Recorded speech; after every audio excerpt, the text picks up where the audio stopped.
हर हर महादेव सभी को। जय श्री हरि विष्णु। सनातन धर्म में एकादशी का विशेष महत्व माना गया है, विशेषकर जब बात निर्जला एकादशी की हो। यह व्रत भगवान विष्णु और माता लक्ष्मी की कृपा प्राप्त करने के लिए रखा जाता है। जिस माह के शुक्ल पक्ष की एकादशी, जिसे निर्जला एकादशी भी कहा जाता है, इस बार 6 जून 2025 को मनाई जाएगी। धार्मिक मान्यता के अनुसार इस दिन व्रत रखने और श्रद्धा से भगवान विष्णु की पूजा करने से न केवल सभी पापों से मुक्ति मिलती है, बल्कि जीवन में सुख, शांति और समृद्धि भी आती है। इस पावन अवसर पर तुलसी से जुड़े कुछ विशेष उपाय करने का भी विशेष महत्व होता है। माना जाता है कि तुलसी भगवान विष्णु को अत्यंत प्रिय है और इस दिन यदि तुलसी के माध्यम से कुछ सरल उपाय किए जाएं, तो भगवान विष्णु शीघ्र प्रसन्न होते हैं।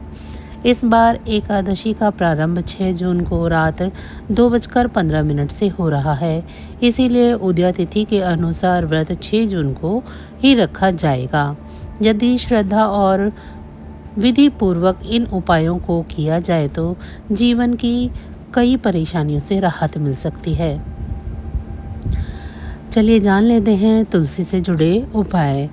भगवान विष्णु और माता लक्ष्मी की कृपा पाने के लिए निर्जला एकादशी पर कुछ विशेष उपाय किए जा सकते हैं। इस दिन माँ लक्ष्मी को श्रद्धा से श्रीफल अर्पित करें, फिर तुलसी के पौधे की विधि पूर्वक पूजा करें। ऐसा करने से भगवान विष्णु और माँ लक्ष्मी की विशेष कृपा प्राप्त होती है और घर में धन धान्य की वृद्धि होती है।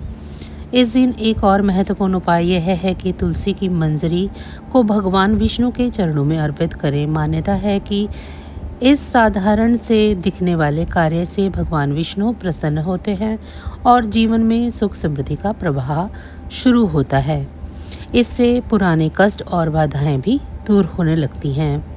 शाम के समय तुलसी के पौधे के पास घी का दीपक जलाएं और उसकी 11 बार परिक्रमा करें।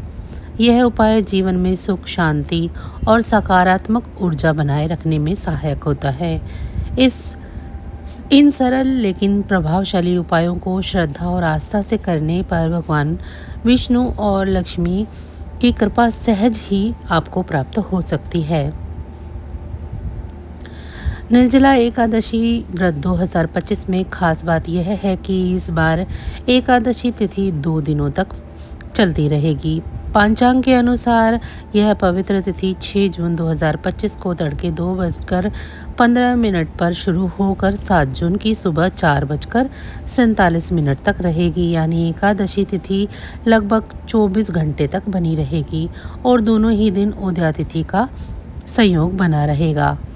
शास्त्रीय नियमों के अनुसार जब एकादशी 2 दिन आती है तो गृहस्थ जीवन में जीने वाले लोगों के लिए व्रत पहले दिन यानी 6 जून को ही रखना आवश्यक होता है। हालांकि सामान्यतः यह व्रत 24 घंटे के लिए रखा जाता है, लेकिन इस बार व्रत का पारण अगले दिन दोपहर में होने के कारण व्रत की अवधि 32 घंटे 21 मिनट हो सकती है।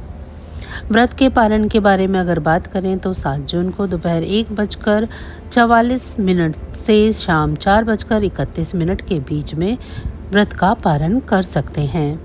जो भक्त 6 जून को निर्जला एकादशी का व्रत रखेंगे वे 7 जून को इस निर्धारित समय पर व्रत का पालन कर सकते हैं। तो बस आज की जानकारी इतनी ही थी। फिर मिलेंगे हम आपको ऐसी ही किसी अन्य जानकारी के साथ अगली वीडियो में। अगर आप सभी को हमारी ये जानकारी अच्छी लगी है तो वीडियो को लाइक करें। चैनल को अभी तक सब्सक्राइब नहीं किया है तो ऐसी ही और वीडियो के लिए चैनल को सब्सक्राइब कर लें। भगवान विष्णु और माँ लक्ष्मी की कृपा दृष्टि आप सभी पर सदैव बनी रहे। आप सभी का बहुत बहुत धन्यवाद। नमः शिवाय।